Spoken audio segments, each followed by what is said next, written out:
అంటే అంటే నేను నేను ఎందుకు ఇవన్నీ చెప్తున్నాను అంటే ఒక పాయింట్, నా పాయింట్ ఏంటంటే, వాట్ ఈజ్ మై పాయింట్ ఏంటంటే, 2000 సంవత్సరాల క్రితం యేసయ్య చనిపోయిన రోజు అర్థమవుతుందా? వెన్ జీసస్ డైడ్, యేసయ్య చనిపోయిన రోజు ప్రపంచమంతటికి కూడా ప్రాయశ్చిత దినము జరగబడింది.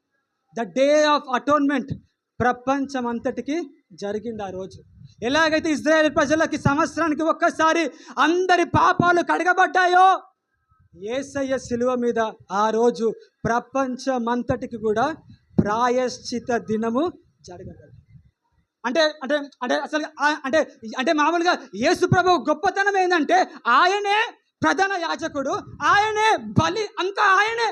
అందుకే అందుకే దేవుని వాక్యము ఏమని సెలవిస్తుందంటే, మన ప్రధాన యాజకుడు ఏం చేశాడంటే, మేకల యొక్క రక్తము కాకుండా, అలాగే కోడల రక్తము కాకుండా, తన స్వరక్తముతో అతి పరిశుద్ధ